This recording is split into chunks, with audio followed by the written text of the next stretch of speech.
आदाब नाजरीन, मैं हूं सनम एजाज। देख रहे हैं आप ग्राउंड रिपोर्ट। और ग्राउंड रिपोर्ट में सबसे पहले ग्राउंड की खबर लाइन ऑफ एक्चुअल कंट्रोल से। और लाइन ऑफ एक्चुअल कंट्रोल पर हिंदुस्तान और चीन के दरमियान के ताल्लुकात और उसी ताल्लुकात के पस मंज़र में आज नई दिल्ली में वज़ीर-ए-आज़म की सरबराही में ख़ास मीटिंग भी हुई है। और अजीत डोवल समेत फौजी सरबराह ने इस मीटिंग में जहां हिस्सा लिया, वहां बताया जाता है कि चीन हिंदुस्तान के ताल्लुकात के पस मंज़र में आज की मीटिंग मुनक्कद की गई। इसी दौरान आपको मालूम ही होगा कि कल ही चीन के सदर ने अपनी फौजों को तैयार रहने का अहकाम जारी करते हुए बताया है कि आने वाले वक्त के दौरान कुछ भी हो सकता है, कुछ भी हो सकता है चीन और हिंदुस्तान के दरमियान के ताल्लुकात के बीच में। लेकिन इन्हीं ताल्लुकात के पस मंज़र में जम्मू कश्मीर में भी बहस छिड़ी हुई है। और आने वाले वक्त को एक सख्त वक्त बताते हुए यहाँ बहुत ही तशवीशनाक हालात का इजहार भी किया जाता है। और तशवीशनाक हालात लाइन ऑफ कंट्रोल पर भी हैं। हिंदुस्तान और पाकिस्तान की अफवाज के दरमियान फिर गोलाबारी हुई है, फिर एक दूसरे के ठिकानों को निशाना बनाया गया है। और इधर से आबादी वाले इलाकों को भी निशाना बनाए जाने की खबरें बताते हुए बताया जाता है कि लाइन ऑफ कंट्रोल पर भी सूरत हाल ठीक नहीं है। उधर लाइन ऑफ एक्चुअल कंट्रोल, इधर लाइन ऑफ कंट्रोल, और इन दोनों कंट्रोल वाली लाइनों के दरमियान, दोनों ममालिक के दरमियान हालात कशीदा से कशीदा होते जा रहे हैं। और अगर कल की बात करें तो कल कश्मीर में हालात कशीदा हुए थे डॉक्टर्स और पुलिस के दरमियान। और डॉक्टर्स और पुलिस के दरमियान कल हालात कशीदा होने के बाद खबरें चली थी, एक दूसरे पर बातें भी हुई थी। लेकिन कल ही रियासती पुलिस के सरबराह के साथ साथ आईजी कश्मीर ने पुलिस के हवाले से अपना बयान जारी करते हुए बताया कि डॉक्टरों को हर तरह से मदद और हिम्मत बढ़ाई जाएगी। फ्रंट लाइन वॉरियर्स दोनों, डॉक्टर भी, पुलिस भी, और इस कोविड से लड़ते हुए दोनों कहीं आपस में भी भिड़े थे, लड़ पड़े थे। लेकिन आज का दिन मुख्तलिफ था।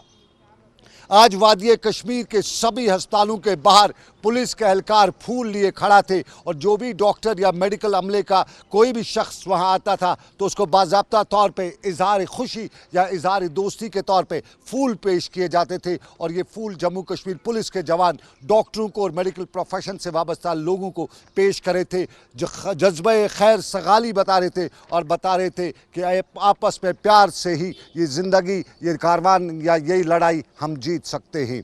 लड़ाई जीतने की बात जहां पुलिस और कर रही थी, वहीं लड़ाई में आज सीआरपीएफ भी सामने थी। और सीआरपीएफ के एहलकार भी कई जगहों पर आज फूल पेश कर रहे थे, मीडिया को फूल दिए जा रहे थे।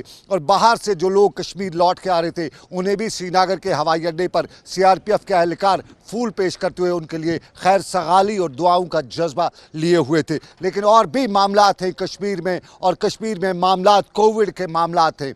कोविड के मामलात में कल का दिन थोड़ा सा ही नहीं बल्कि बहुत ज़्यादा जम्मू के लिए तशवीशनाक रहा। कल कश्मीर की सूरत हाल में कहीं कहीं कल जम्मू के मुकाबले में हालात कुछ कदरे बेहतरी रहे, लेकिन फिर भी तादाद डबल फिगर्स में 30 से ऊपर। और सारे के पस मंज़र में तशवीशनाक लहर दौड़ी हुई है। और तशवीशनाक लहर की बात अगर की जाए तो एक्सपर्ट्स कहते हैं कि आने वाले वक्त में फेज़ एक और चलने वाला है और वो भी तशवीशनाक होगा। और इसी तशवीशनाक पस मंज़र में आपको बताते चलें कि कल का दिन मुल्क में सबसे ज़्यादा पॉजिटिव केसेस 5000 से ऊपर कल जो केसेस आए हैं उनकी तादाद थी अब तक की सबसे बड़ी तादाद जो पॉजिटिव केसेस है। और अमवात का सिलसिला भी जैसे आपको मालूम ही है कि ये भी 4000 से ऊपर जा चुका है मुल्क में। और कश्मीर में भी डबल फिगर्स में अमवात का सिलसिला जा ही चुका है। लेकिन कोविड और कोविड से जहां आम लोग परेशान हैं, वहाँ कोविड से जानवर भी नहीं बच पाए। और राजौरी से खबर आ रही है कि वहाँ घोड़े को भी कोविड क्वारंटीन होना पड़ा। लेकिन इधर के क्वारंटीन सेंटर्स की हालत ज़ार भी अभी भी अच्छी नहीं हो रही है। आज भी खबरें आ रही हैं, उन्हीं खबरों के पस मंज़र पे हम चलेंगे। लेकिन उससे पहले आपको बताते चलें कि उमर अब्दुल्ला को दिल्ली जाने के लिए इजरा किया गया डेवकम ऑफिस का पास, और उस पर बहस इन दिनों जारी है। उमर अब्दुल्ला के पास में लिखा है कि उमर अब्दुल्ला मेडिकल मामलात को लेकर यानी हेल्थ मामलात को लेकर दिल्ली जा रहे हैं। साफ जाहिर है जब मेडिकल मामलात का हेल्थ सेक्टर की बात हो तो तब कहा यही जाता है कि उमर अब्दुल्ला इलाज कराने के लिए दिल्ली गए हैं। सियासत के मैदान में कुछ लोग उमर अब्दुल्ला के दौरे को सियासत से जोड़ रहे हैं, लेकिन जो उनका पास है उसमें जो मेडिकल का वर्ड यूज़ किया गया है, हेल्थ ग्राउंड जो यूज़ किया गया है, उस पर लोग सवाल खड़ा करते हुए बता रहे हैं, पूछ रहे हैं कि अगर वाकई में उमर अब्दुल्ला दिल्ली इलाज के लिए गया है तो क्या उमर अब्दुल्ला को यहाँ इलाज नहीं हो सकता था, या क्या यहाँ के डॉक्टर इतने कमज़ोर हैं कि वो उमर अब्दुल्ला का इलाज नहीं कर सकते हैं। ये भी पूछा जा रहा था कि उमर अब्दुल्ला जब वज़ीर आज़म थे तब वज़ीर आला जम्मू कश्मीर के थे, माफ़ कीजिएगा, जब वज़ीर आला थे तब जम्मू कश्मीर को हेल्थ सेक्टर में बड़ा अवार्ड दिया गया था और तब उमर अब्दुल्ला ने कहा था कि हेल्थ सेक्टर में हम रियासत मुल्क में सबसे आगे हैं। तो क्या वो हेल्थ सेक्टर, वो तब का आगे वाला सिस्टम डिरेल तो नहीं हुआ है? और उमर अब्दुल्ला के पास के हवाले से आज ये भी पूछा जा रहा था, बहस की जा रही थी, सोशल मीडिया पे बातें चल रही थी कि उमर अब्दुल्ला वाकई में मेडिकल ट्रीटमेंट के लिए दिल्ली गए हैं, तो क्या कश्मीर में डॉक्टर उनका इलाज नहीं कर सकते थे? और अगर वो वाकई फैमिली से मिलने गए थे, बहाना है सिर्फ मेडिकल ट्रीटमेंट, तो उमर अब्दुल्ला ने गलत बयानी क्यों की? क्यों उमर अब्दुल्ला ने डॉक्टर अपने पास के लिए लिखा कि वो हेल्थ ग्राउंड्स पे दिल्ली जा रहे हैं? अब उमर अब्दुल्ला वाकई में हेल्थ ग्राउंड्स पे दिल्ली गए थे या वो अपनी फैमिली से वहाँ मिलने गए थे, ये तो बाद की बात है। लेकिन कहीं ना कहीं उमर अब्दुल्ला की क्रेडिबिलिटी पर सवाल ये भी उठा है कि कहीं उसने गलत बयानी से देख के श्रीनगर से पास इजरा तो नहीं कराया है। ये उमर अब्दुल्ला की बात, लेकिन बात क्वारंटीन की। और वाकई में ये भी पूछा जा रहा है कि जब उमर अब्दुल्ला वापस दिल्ली से आएंगे तो क्या उसे क्वारंटीन होना पड़ेगा, कहाँ क्वारंटीन उसे किया जाएगा और किस तरह से उसे क्वारंटीन किया जाएगा, ये भी सवाल लोग पूछ रहे हैं। क्योंकि हर कोई जो कश्मीर इस वक्त आ रहा है उसको क्वारंटीन सेंटर भेजा जाता है। और क्वारंटीन सेंटर के हवाले से यहाँ दो एडमिनिस्ट्रेटिव क्वारंटीन है, एक एडमिनिस्ट्रेटिव क्वारंटीन सेंटर जो होटलों में बनाए गए, जो पेड क्वारंटीन है, और जो फ्री क्वारंटीन सेंटर हैं, वहाँ की सूरत हाल भी थोड़ी तशवीशनाक है। श्रीनगर के इंडोर स्टेडियम को भी क्वारंटीन सेंटर बनाया गया है, वहाँ पर भी लोगों को रखा जाता है, लेकिन वहाँ अंदर की क्या सूरत हाल है, हमें रात गए कॉल आती है और उस कॉल के दौरान मालूम होता है कि वहाँ सब कुछ अफरा तफरी जैसी सूरत हाल बनी हुई है। ये इंडोर स्टेडियम कलकत्ता पे इंडोर स्टेडियम मज ना फैसिलिटी, ना चीज, ना इंतजाम, ना पुलिस, ये लुक क्वारंटाइन नीरान निशाद नचने पे सर्वे वापस निशात नचने क्वारंटाइन कुस गुमुत कुस मतलब सनम एजाज गुलिस्तान न्यूज वोल सनम एजाज सर सर मे तुम जन मे आराम सान असल पे बजान इंटरनेशनल स्कूल मज ड्राइवर सर बस कलकत्ता बिजनेस करने तो सर कलकत्ता पे क्वारंटाइन इंडोर स्टेडियम रात ये ना इंतजाम, ना पुलिस, ना चीज, ना सिक्योरिटी, ना चीज, ये लूक नान तम ग निशात किन चक्रस पे बे वापस पे घर सलाम करने, ना इंतजाम ये कर लुक चक्रा करने रात रात ना इंतजाम लुक दिवान बागन मज, ना सोशल डिस्टेंस, ना चीज, ना चीज। खरी मैनेजर असल सह बिचार हेल्प कर बत वत दिवान तो बस। अच्छा तह खेन चेन मिलान खेन चेन बत वत फर्स्ट क्लास पे मिलान। बाकी सोशल डिस्टेंस बागन मज लूक सिगरेट चवान, दरबार करान, क्या करान, यम फैमिली तम वन सत सिन और वाजवान सत पे बागस मज खेने पे कहानी वारान पे सिगरेट चवान। बागन मज दुनिया सारी क्वारंटाइन 157 नफर सारी नचान, सारी नचान। कत बागस शायद इंडोर स्टेडियम बाग। अच्छा इंडोर स्टेडियम कम्प्लेक्स में अहन ती कम्प्लेक्स सेंटर जमीन तथ मज नचान सारी, ना सोशल डिस्टेंस, ना चीज, ना क्या चीज। मैं करो तुम रिक्वेस्ट मे वो तुम वीडियो तुम वायरल क्या ये क्वारंटीन सेंटर्स के अंदर का हाल, इंडोर स्टेडियम के क्वारंटीन सेंटर का। और वहाँ जो हमें बताया गया कि वहाँ लोग खुलेआम बाहर रहते हैं, पार्क मुँह में जाते हैं और घूमने भी शहर चले जाते हैं, कोई पूछने वाला वहाँ पे नहीं है। यानी क्वारंटीन करने का फ़ायदा वहाँ पे साफ नज़र आ रहा है, कुछ है नहीं। कुछ लोगों के हवाले से यहाँ ये भी बताया गया कि कुछ लोग घरों में भी चले जाते हैं, वहाँ भी खैर आफियत पता करके वापस क्वारंटीन सेंटर चले आते हैं। तो क्वारंटीन सेंटर का मुद्दा और मकसद टोटल ख़त्म यहाँ हो जाता है। और यहाँ ये भी मालूम हुआ है कि क्वारंटीन सेंटर में जो लोग हैं उन्हें घर से खाना आता है। अब कितना मामला सही है कितना गलत ये इंतज़ामिया ही बता सकती है, वही इस पे गौर कर सकती है। लेकिन अंदर की बात हमने पहुँचाई आप तक, क्या है अंदर की बात, वो बात कितनी सही कितनी गलत इंतज़ामिया फैसला करेगी।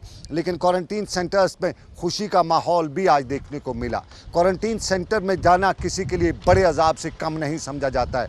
जिसको भी क्वारंटीन सेंटर जाना होता है वो अपने आप को बहुत ही परेशान महसूस करता है, बहुत ही तकलीफ में महसूस करता है, और होगा भी क्यों नहीं, क्योंकि जिस तरह से क्वारंटीन सेंटर्स की खबरें आती हैं उनको देख के कोई भी नहीं चाहेगा कि उसको क्वारंटीन होना पड़े। होम क्वारंटीन सब लोग प्रेफर करते ही रहते हैं, लेकिन जो क्वारंटीन में हैं उनमें खुशी तब होती है जब वो वहाँ से रुखसत होते हैं। और ये नज़ारा डूरू का है, जहाँ क्वारंटीन सेंटर में बच्चे थे, अपना क्वारंटीन पीरियड मुकम्मल कर चुके हैं और अब वो वापस अपने घरों को जाएंगे। और साफ जाहिर है उनकी खुशी उनके चेहरे से झलक रही थी, दूर से दिखाई दे रही थी। क्वारंटीन सेंटर में क्या सूरत हाल है, खुशी का इजहार भी किया जा रहा है। वापस जो निकल के जाते हैं बहुत खुश दिखाई दे रहे हैं, लेकिन क्वारंटीन सेंटर की फैसिलिटीज़ और उन्हीं फैसिलिटीज़ पर और भी सवाल उठ रहे हैं। और इन्हीं सवालात के पस मंज़र में हम आपको बताएं कि रियासत लाए जाने वाले जो लोग हैं वो भी बड़े खुश दिखाई दे रहे हैं, और ये खुशी होगी क्यों नहीं। लेकिन कश्मीर में जो गैर रियासती मजदूर हैं उनको वापस न ले जाने के इक़दाम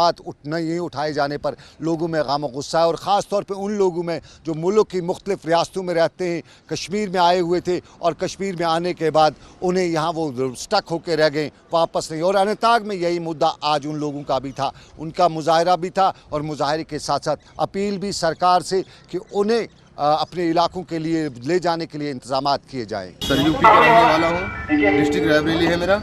सर इधर हम काम करने आए थे, सर हम घर जाना चाहते हैं। सर ज़्यादा नहीं तो आप कम से कम हमको जम्मू तक पहुंचा दीजिए, फिर उसके आगे हम या साधन मिलेगा तो मिलेगा, नहीं पैदल चले जाएंगे। सर हम बहुत मजबूर हैं, करीब 2.5-3 महीने हो गए, हमारे छोटे छोटे बच्चे हैं, हमारे माँ बाप बच्चे और सब परेशान हैं। सर हमारा क्वारंटीन सर 2.5 महीने से ऊपर हो रहा है। स्कूल में हम इधर मटन स्कूल में हैं। तो प्रशासन से सर हमारी ये डिमांड है कि हमको सर कम से कम नहीं तो जम्मू तक छोड़ दिया जाए। ये क्वारंटीन सेंटर्स के अंदर का हाल, इंडोर स्टेडियम के क्वारंटीन सेंटर का, और वहाँ जो हमें बताया गया कि वहाँ लोग खुलेआम बाहर रहते हैं, पार्क मुँह में जाते हैं और घूमने भी शहर चले जाते हैं, कोई पूछने वाला वहाँ पे नहीं है। यानी क्वारंटीन करने का फ़ायदा वहाँ पे साफ नज़र आ रहा है, कुछ है नहीं। कुछ लोगों के हवाले से यहाँ ये भी बताया गया कि कुछ लोग घरों में भी चले जाते हैं, वहाँ भी खैर आफियत पता करके वापस क्वारंटीन सेंटर चले आते हैं। तो क्वारंटीन सेंटर का मुद्दा और मकसद टोटल ख़त्म यहाँ हो जाता है। और यहाँ ये भी मालूम हुआ है कि क्वारंटीन सेंटर में जो लोग हैं उन्हें घर से खाना आता है। अब कितना मामला सही है कितना गलत ये इंतज़ामिया ही बता सकती है, वही इस पे गौर कर सकती है। लेकिन अंदर की बात हमने पहुँचाई आप तक, क्या है अंदर की बात, वो बात कितनी सही कितनी गलत इंतज़ामिया फैसला करेगी। लेकिन क्वारंटीन सेंटर्स में खुशी का माहौल भी आज देखने को मिला। क्वारंटीन सेंटर में जाना किसी के लिए बड़े अजाब से कम नहीं समझा जाता है। जिसको भी क्वारंटीन सेंटर जाना होता है वो अपने आप को बहुत ही परेशान महसूस करता है, बहुत ही तकलीफ में महसूस करता है, और होगा भी क्यों नहीं, क्योंकि जिस तरह से क्वारंटीन सेंटर्स की खबरें आती हैं उनको देख के कोई भी नहीं चाहेगा कि उसको क्वारंटीन होना पड़े। होम क्वारंटीन सब लोग प्रेफर करते ही रहते हैं, लेकिन जो क्वारंटीन में हैं उनमें खुशी तब होती है जब वो वहाँ से रुखसत होते हैं। और ये नज़ारा डूरू का है, जहाँ क्वारंटीन सेंटर में बच्चे थे, अपना क्वारंटीन पीरियड मुकम्मल कर चुके हैं और अब वो वापस अपने घरों को जाएंगे। और साफ जाहिर है उनकी खुशी उनके चेहरे से झलक रही थी, दूर से दिखाई दे रही थी। क्वारंटीन सेंटर में क्या सूरत हाल है, खुशी का इजहार भी किया जा रहा है। वापस जो निकल के जाते हैं बहुत खुश दिखाई दे रहे हैं, लेकिन क्वारंटीन सेंटर की फैसिलिटीज़ और उन्हीं फैसिलिटीज़ पर और भी सवाल उठ रहे हैं। और इन्हीं सवालात के पस मंज़र में हम आपको बताएं कि रियासत लाए जाने वाले जो लोग हैं वो भी बड़े खुश दिखाई दे रहे हैं, और ये खुशी होगी क्यों नहीं। लेकिन कश्मीर में जो गैर रियासती मजदूर हैं उनको वापस न ले जाने के इक़दाम नहीं उठाए जाने पर लोगों में गम गुस्सा है, और ख़ास तौर पे उन लोगों में जो मुल्क की मुख्तलिफ रियासतों में रहते हैं, कश्मीर में आए हुए थे और कश्मीर में आने के बाद उन्हें यहाँ वो स्टक होकर रह गए, वापस नहीं। और अनंतनाग में यही मुद्दा आज उन लोगों का भी था, उनका मुजाहरा भी था, और मुजाहरे के साथ साथ अपील भी सरकार से कि उन्हें अपने इलाकों के लिए ले जाने के लिए इंतजाम किए जाएँ। सर यूपी का रहने वाला हूँ, डिस्ट्रिक्ट रायबरेली है मेरा। सर इधर हम काम करने आए थे, सर हम घर जाना चाहते हैं। सर ज़्यादा नहीं तो आप कम से कम हमको जम्मू तक पहुंचा दीजिए, फिर उसके आगे हम या साधन मिलेगा तो मिलेगा, नहीं पैदल चले जाएंगे। सर हम बहुत मजबूर हैं, करीब 2.5-3 महीने हो गए, हमारे छोटे छोटे बच्चे हैं, हमारे माँ बाप बच्चे और सब परेशान हैं। सर हमारा क्वारंटीन सर 2.5 महीने से ऊपर हो रहा है। स्कूल में हम इधर मटन स्कूल में हैं। तो प्रशासन से सर हमारी ये डिमांड है कि हमको सर कम से कम नहीं तो जम्मू तक छोड़ दिया जाए। ये घर वापसी की अपील और मुल्क की मुख्तलिफ रियासतों से कश्मीर पहुंचे लोग अपील कर रहे थे कि उन्हें भी अपने घरों तक वापस लिया जाए, लेकिन कश्मीर के बहुत से लोग बैनुल-अक़वामी सतह पे कभी कारोबार करने के लिए जाते हैं, कभी पढ़ाई के लिए करने जाते हैं। बांग्लादेश से बच्चों को लाया गया है, लेकिन ताजिकिस्तान में एक बड़ी तादाद कश्मीरियों की इस वक्त फंसी हुई है और उनका यही कहना है कि मुल्क की बाकी रियासतों के बच्चों को तो वापस लाया गया है, लेकिन कश्मीरी वापस नहीं लाए जा रहे। एक कॉल ऐसी हमें ताजिकिस्तान से आती है अपील के साथ, उम्मीद के साथ कि मरकजी सरकार, शहरी हवाबाजी की मरकजी सरकार उनको वापस लाने के लिए इकदाम उठाएगी। क्या थी उनकी अपील, बराह रास्त आपको सुनाते हैं। सर मैं इस टाइम किर्गिस्तान में हूँ। मैंने आपको किर्गिस्तान से फोन कर रहा हूँ। किर्गिस्तान से हुक्म करें भाई, हुक्म करें सर। सर यहाँ पे हम ऑलमोस्ट 500-600 बच्चे बंद है पिछले 2-3 महीने से। कंटिन्यूसली मैं आपको कांटेक्ट में आने की कोशिश कर रहा हूँ, बस नहीं हो पा रहा था। अब मेरे को पर्सनली फोन कराना पड़ा आपको जी। तो आप किर्गिस्तान में क्या कर रहे हैं? जी हम MBBS कर रहे हैं किर्गिस्तान में। कितने बच्चे हैं आप वहाँ पे? तो ऑलमोस्ट 600 to 800। तो ये कश्मीरी है सब? जी कश्मीरी है सब। तो आपने वहाँ की जो इंडियन एम्बेसी है उनसे कहीं कांटेक्ट किया है? किससे किया है कांटेक्ट वगैरह? जी यहाँ फ्लाइट आ गई थी, बट वो मोस्टली इंडियन स्टूडेंट्स के लिए, मेरा मतलब बिहार के लिए आई थी, दिल्ली के लिए आई थी, उसके अलावा कश्मीरी के लिए कोई भी नहीं आई फ्लाइट। नहीं वहाँ थोड़ी कश्मीरी बिहारी वगैरह पे, वहाँ इंडियन जो होते हैं, वहाँ थोड़ी कोई कश्मीरी होता है, बिहारी होता है। जी फ्लाइट्स मगर इंडियन, आई मीन मेरा मतलब है कश्मीर के लिए कोई नहीं आई। नहीं वहाँ थोड़ी कश्मीरी होता है, नहीं लाइक वहाँ थोड़ी कश्मीर से फ्लाइट, वहाँ दिल्ली से फ्लाइट जाएगी और लाने के लिए, और वो इंडियन उसको लाएगी। वहाँ तो आपके पासपोर्ट में भी इंडियन ही है ना? जी बट वो नहीं ले रहे हैं ना, हम कश्मीरी के लिए नहीं अभी जगह है यहाँ पे। वो इवैक्यूएट कर रहे हैं उनके लिए, बच्चों के लिए जिनको प्रॉब्लम है। अच्छा। और हम में से कश्मीरी में से 600 में से 200 को ऑलमोस्ट प्रॉब्लम है, 200-250 को जो मेडिकल इमरजेंसी के लिए है। उनमें से मैं पर्सनली मेडिकल के लिए परस्यू कर रहा था। मतलब क्यों, कौन सी मेडिकल इमरजेंसी कौन सी आपकी मेडिकल इमरजेंसी कौन सी है? मेरे को नो सर्जरी करानी थी। मेरे को ऑलरेडी मैंने इनको छुट्टियां मांगी थी, मेरे को सेमेस्टर से पहले ही घर जाना था, बट अनफॉर्चुनेटली पैंडेमिक की वजह से मैं फिर घर नहीं जा पाया। ऐसे ही बहुत सारे बच्चे हैं यहाँ पे जिनको प्रॉब्लम है, जो आधे बोल नहीं पाते, आधे डरते हैं, बहुत सारे। अच्छा, ये कोविड वगैरह का कितना इन्फेक्शन है वहाँ पे, किस तरह की परेशानी है आपको वहाँ पे? यहाँ ऑलमोस्ट ठीक है, नॉर्मल है। कोविड का कोई यहाँ पे इफेक्ट उतना नहीं हो रहा है। यहाँ पे शटडाउन भी क्लोज हो गया, यहाँ पे सब कुछ खुल गया। बट मसला एक चीज है, हमारे कॉलेज भी खत्म हो गए, हमारे ऑनलाइन एग्जाम्स भी अब खत्म हो गए। हमें ऑलमोस्ट सब बच्चों को अगर हम देखेंगे सेमेस्टर के हिसाब से ऑलमोस्ट एवरेज के हिसाब से 3 महीना छुट्टियां हैं। ये अपील और कांग्रेस के सीनियर लीडर मोहम्मद सुल्तान मंडू ने भी रियासती सरकार से अपील की है, मरकजी सरकार से भी उन्होंने अपील की है कि इन बच्चों को वापस लाए जाने के लिए फौरी इकदाम उठाए जाएं। ये बात इकदाम की, लेकिन लॉकडाउन भी बड़ा मामला है और लॉकडाउन के दौरान अब सूरत हाल बदल चुकी है। अब वो लॉकडाउन नहीं है जो हुआ करता था, जो होना चाहिए था, जिस तरह से बताया जाता था। और एक्सपर्ट्स ये भी बता रहे हैं कि अभी सेकंड फेज़ है और श्रीनगर के एक सीनियर मुआलिज ने बताया कि हो सकता है सेकंड फेज़ में कश्मीर में दोबारा आ चले, क्योंकि लॉकडाउन और इस दौरान फर्स्ट फेज़, और उस फर्स्ट फेज़ के दौरान जो मुल्क की मुख्तलिफ रियासतों से कश्मीर लाए गए हैं उनका तो अभी फ़िलहाल फर्स्ट फेज़ ही चल रहा है। लेकिन इस फर्स्ट फेज़ के दौरान जो लोगों को भुगतना पड़ा है उसके लिए अपीलें भी की जा रही हैं। कुपवाड़ा के सोमो ड्राइवर और सोमो ड्राइवरों के साथ साथ सोमो के मालिकान भी रियासती सरकार से अपील कर रहे हैं कि उनके लिए भी पैकेज रखा जाए, क्योंकि इन 5 महीनों के दौरान, 4 महीनों के दौरान उनका कोई काम नहीं हो सका है और 5 अगस्त से हुए लॉकडाउन के बाद तो बिल्कुल बेकार हो पड़े हैं। लेकिन अनंतनाग में सोमो वालों की भी यही बात थी और सोमो वालों ने अनंतनाग में सरकार से अपील करते हुए बताया कि ये वक्त उनके लिए मुसीबत का वक्त है और इस मुसीबत के वक्त में सरकार ही उनके काम आ सकती है। जबरदस्त गुर्बत आए कह मदद कर मदद कर खुदायन वह पैकेज क्या मोदी साहबन वोनमुत यम आय ना ट्रांसपोर्टस दिल कहें तज आए हर वक्त इग्नोर कर, लिहाजा कर गवर्नमेंटस अपील कर क्या भरपूर मदद कर ट्रांसपोर्टस। सबसे पहले मैं आपका शुक्रगुजार हूँ कि आप यहाँ पर आए और हमारे मसले के बारे में हमसे कुछ पूछताछ की। गवर्नमेंट ऑफ हिंदुस्तान को गवर्नमेंट ऑफ इंडिया ने जो भी पैकेज का ऐलान किया उसमें किसी भी डेली वेजर का कोई फ़ायदा नहीं लगता आज तक। अभी तक जो भी हमने देखा उसमें डेली वेजर का कोई फ़ायदा नहीं है। जबकि हमें ड्राइवर लोग तंग करते हैं कि हम ओहदेदारान हैं कि बोलते हैं हमारे घरेलू मसाले बहुत मुश्किल से हम वक्त गुजार रहे हैं, इसका जो ये लॉकडाउन का जो मसला है। और हम चाहते हैं कि गवर्नमेंट हमारे से कुछ इमदाद करे, या तो हमें छूट दी जाए कि हम अपना रोज़गार फिर से चलाएं, या तो हम काम पे निकलेंगे, चाहे फिर देखा जाएगा क्या होगा, हम कितना कमाएंगे तो फिर भी हम निकलेंगे काम के लिए।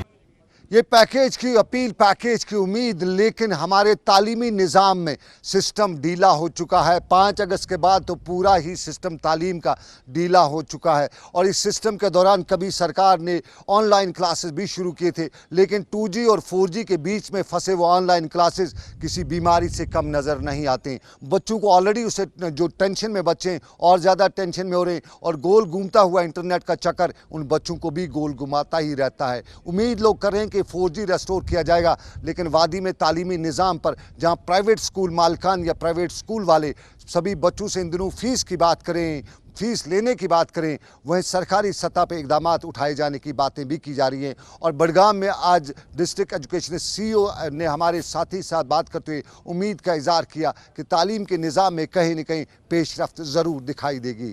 डायरेक्टर स्कूल एजुकेशन ने एक पायलट स्कूल के लिए हमें अपने डिस्ट्रिक्ट में 1 जून को हमने सेलेक्ट करने के लिए कहा। उसमें हमने नरवल में एक खालिसा जो है कौसा खालिसा एक स्कूल है, गर्ल्स मिडिल स्कूल है, वहाँ पे हमने इस स्कूल को पायलट बेसिस पर लिया है।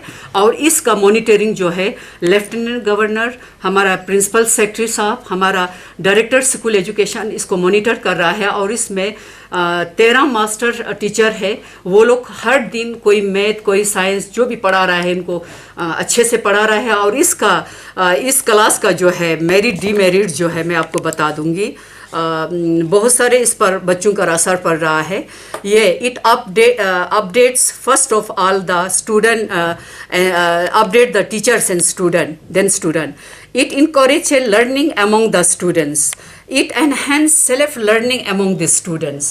इसकी मेरिट्स है, तो इससे काफ़ी बच्चे फ़ायदा उठा रहे हैं। और डायरेक्टर साहब इसको मॉनिटर हर दिन शाम को मॉनिटर कर रहा है। किसी दिन भी दिन में सुबह से लेकर शाम तक किसी भी क्लास में इंटर हो सकता है। मैं खुद इंटर होती हूँ और टीचर की परफॉर्मेंस देखती हूँ, बच्चों की एंथुसिज्म देखती हूँ कि बच्चे किस तरह से इंटरेस्ट ले रहा है, उसमें मैं खुद मॉनिटर कर रही हूँ। हर दिन कोई ना कोई किसी टीचर के क्लास में मैं इंटर होती हूँ। और हमारा नोडल ऑफिसर जिसमें जावेद बंडे साहब है, he is very dedicated and बहुत अच्छा चल रहा है। उसने मेरे डिस्ट्रिक्ट को बहुत आगे बढ़ाया है और वो बहुत मेहनत कर रहा है। जो मैंने नोडल ऑफिसर के साथ 2-3 टीचर्स रखे हैं और वो लोग दिन रात इस पर काम कर रहा है। मुझे उम्मीद है कि बच्चे जो है, बच्चों की तरफ से मैंने उनसे भी क्लू लिया है, उनसे भी मैंने वीडियो कॉन्फ्रेंस के साथ बात किया है।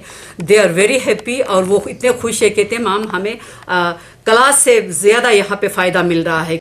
ये तालीम के निज़ाम में सुधार की बात, लेकिन क्वारंटीन सेंटर्स और श्रीनगर या कश्मीर लाए जाने वाले लोगों के लिए क्या क्या इंतजाम कर रखे हैं सरकार ने। हमने यही मुद्दा श्रीनगर में आज एक मौके पर भी उठाया और हमने इंतज़ामिया से पूछा कि किस तरह के इंतजाम हैं। इल्ज़ामात भी बहुत लगते हैं, तो इंतजामात और इल्ज़ामात के बीच में सरकार क्या करी है, जवाब कुछ हमें यूँ मिला। तक तो हमारे सारे जितने भी होटल थे फ्री ही रहते थे, तो फिर शिकायतें भी बहुत आई, वो भी ये भी, और होटलों का भी बड़ा नुकसान हो गया। ना उनका कोई अभी आमदनी का ज़राया था ना कुछ था, और इंफ्रास्ट्रक्चर में भी उनको डैमेज बहुत हो गया। कुछ लोगों ने बदकिस्मती से उनकी मशीनरी के साथ छेड़छाड़ की। उनके नल के जो हमारा सैनिटरी वेयर होता है मोस्ट मॉडर्न है, वो सेंसर बेस्ड है, उनको डैमेज हो गया थोड़ा सा। और बाकी जो छोटी चीज़ें बाकी मशीनरी की हो गई, वो शिकायतें आई थी। तो चूँकि उनका अभी वो बिजली फीस से लेकर गर्म पानी से लेकर बहुत सारे मामला थे, तो ओवरऑल देख के यही पर लगा कि अब वहाँ तक जितना कर पाए हम तो कर लेंगे, क्योंकि डिमांड बढ़ गई हम लोगों की बहुत ज़्यादा। ये उनको वैसे भी लगता है ये होटल नहीं है, सर्विस ठीक नहीं है, या खाने में मान लीजिए हम 236 रुपये का खाना जब 3 मील देंगे, अब 3 बार खाना देंगे, ब्रेकफास्ट में अंडे दे देंगे, तो 236 रुपये में वो, तो ये डिमांड ही थी बेसिकली लोगों की कि नहीं, we would like to spend, we would like to have good service.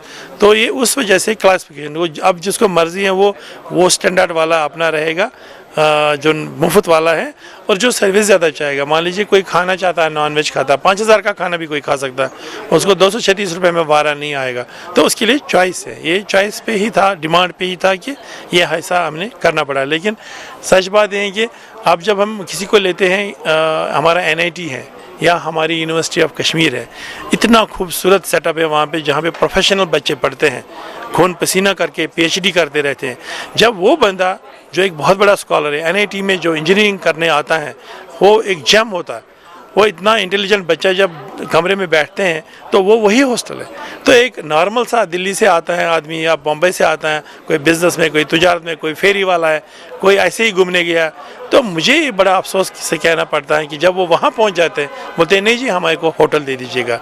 ये पहले मैं अपने लोगों से दरख्वास्त करूँगा कि मैं यहाँ बोलता रहता हूँ सबको, पहले घर हम आए अपने कश्मीर में तो सजदा कर लीजिए, घर पहुँच गए। ये सरकार के इंतजामात और इंतजामात के बीच में आपको बताएं कि आज फूलों का दिन तो नहीं था, लेकिन आज पुलिस हमारी जो है वो फूल लेके थी डॉक्टरों के इस्तकबाल में। और डॉक्टरों के इस्तकबाल में फूल लेने के दौरान जब हमारी कुछ पुलिस के अहदेदारों या एहलकारों से बात हुई तो मालूम यही हुआ कि काफ़ी वक्त से पुलिस के एहलकारों को छुट्टी नहीं मिली है, और छुट्टी ना मिलने की वजह से कहीं ना कहीं टेम्परामेंट उनका लूज भी हो जाता है। और ये भी एक वजह है कि कहीं ना कहीं सड़क पे पुलिस का किसी के साथ मुकाबले या बातचीत के दौरान थोड़ा सा तलख कलामी हो ही जाती है। तो साफ जाहिर है बड़े वक्त से जब छुट्टी ना मिले, घर वालों को देखने का मौका ना मिले, बच्चों से बात करने का मौका ना मिले, तो गर्मी आ ही जाती है, सर में वो टेम्परामेंट जो है वो ऊपर हो ही जाता है। तो साफ है इंतज़ामिया या पुलिस के DG को ये भी देखना पड़ेगा कि कौन से लोग कब तक छुट्टी नहीं गए, किसी न किसी को छुट्टी के लिए कुछ दिन घर तो रवाना करना पड़ेगा। तो ये बात आज के प्रोग्राम की, यानी आज के ग्राउंड रिपोर्ट की। आज के ग्राउंड रिपोर्ट से